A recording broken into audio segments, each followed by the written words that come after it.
Airtel आपके साथ बहुत बड़ा स्कैम कर रहा है और इसी वजह से मैं फिर से जियो में शिफ्ट हो चुका हूँ। तो मैंने लास्ट टाइम एक शॉर्ट वीडियो अपलोड की थी और उसमें 1500 से ज्यादा कमेंट हैं। यूजर के अपने फीडबैक हैं कि उनके साथ एयरटेल सिम परचेज करने के बाद कितने सारे स्कैम हो रहे हैं और मुझे रील अपलोड करने के बाद पता चला कि एयरटेल को लोग चोटेल क्यों बोलते हैं। तो अगर आप भी एयरटेल यूजर हो और एयरटेल में शिफ्ट करने वाले हो तो ये वीडियो एंड तक जरूर देखना, वरना आपका पैसा और पेशेंट दोनों बर्बाद हो सकता है। तो आज के टाइम पर इंडिया में दो मेजर 5G ऑपरेटर हैं, फर्स्ट जियो और सेकंड एयरटेल। साथ में वी भी कुछ सिटी में अपने 5G नेटवर्क रोल आउट कर चुका है, बट मोस्टली तो अभी भी दो ही हैं और इसमें भी एयरटेल के दावे बहुत ही ज्यादा हैं। लाइक आपको ये सिक्योरिटी प्रोवाइड करते हैं, किसी भी थर्ड पार्टी लिंक और फ्रॉड मैसेज से बचाते हैं और कॉल से, जो एक बहुत अच्छी बात है। और दोनों कंपनी ये क्लेम करती है कि अगर आपने 2 GB पर डे डाटा वाला रिचार्ज कराया है तो आपको 5G अनलिमिटेड मिलेगा। और इस मामले में दोनों ही कंपनी बहुत हद तक सेम है। जियो आपको पूरी 5G अनलिमिटेड डाटा प्रोवाइड कराता है, आप चाहे 100 GB यूज करें या 300 GB, कोई डाटा लिमिट नहीं है। मैंने एयरटेल में शिफ्ट होने से पहले भी जियो यूज किया है और एयरटेल से वापस मैं जियो में शिफ्ट हो चुका हूँ। लेकिन इस मामले में एयरटेल का लॉजिक बिल्कुल अलग है। इनके अकॉर्डिंग अनलिमिटेड 5G का मतलब होता है 5 GB डाटा पर डे।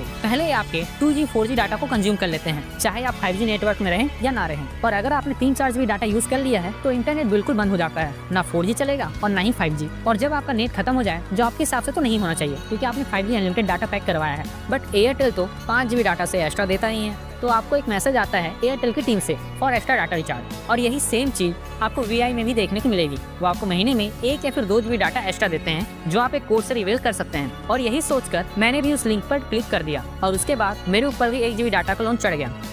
और इसका पेमेंट आपको उस दिन करना पड़ता है जिस दिन आप अपने सिम को पोर्ट कराने जाते हैं। तो ना ये आपको अनलिमिटेड डाटा प्रोवाइड करा रहे हैं और ना ही आपको सीधे डाटा पैक में रिचार्ज करने बोल रहे हैं। और हर बार के डाटा ओवर के बाद आपको एक कॉमन मैसेज आता है, सर 33 GB के रिचार्ज पर 2 GB डाटा एक्स्ट्रा। भाई मैंने तो अनलिमिटेड 5G डाटा लिया है, फिर ये क्या सिस्टम लगा रखे तुम। एयरटेल अगर आप 5 GB डाटा को अनलिमिटेड डाटा बोलते हो तो ये तो सीधा स्कैम है। मैं खुद एयरटेल का यूजर हूँ और मैंने वाईफाई भी एयरटेल की ही लगाई है, 10 Mbps वाली, बट इस टाइप की स्कैम मुझे समझ नहीं आया। अब आप चाहे मोबाइल रिस्टार्ट करें या फिर इसे एयरप्लेन मोड में डाल दें, आपको अनलिमिटेड डाटा नहीं मिलने वाला है। और लास्ट ऑप्शन बचता है कस्टमर केयर सपोर्ट में कॉल करके, लेकिन उनका एक ही आंसर रहता है, सर 4 घंटे में आपकी प्रॉब्लम फिक्स हो जाएगी। भाई मैंने 3 महीने में 15 बार आपको कॉल कर चुका हूँ, आपका 4 घंटे कितने दिन में होगा ये आप बता दो। तो एट द एंड मुझे ये समझ में आया कि एयरटेल को चोटेल क्यों बोलते हैं। और इन सब से बचने का सिर्फ एक ही उपाय है कि आप अपने सिम को किसी दूसरे कंपनी में पोर्ट करा लें, क्योंकि आप डेली तो कस्टमर केयर में कॉल करेंगे नहीं और ये आपको डेली 2-3 GB से ज्यादा डेटा देंगे ही नहीं। और ऐसा सिर्फ मैं ही नहीं हूँ, मेरे जैसे ऐसे बहुत सारे यूजर हैं जिन्होंने पूरे 365 दिन का अनलिमिटेड डाटा रिचार्ज करा के रखा है, लेकिन उनको कितना GB डाटा मिलता है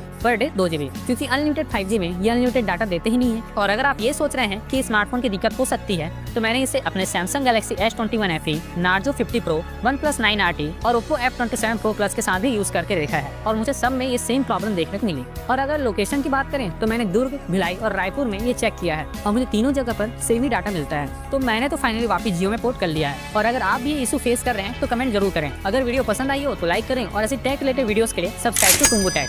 धन्यवाद।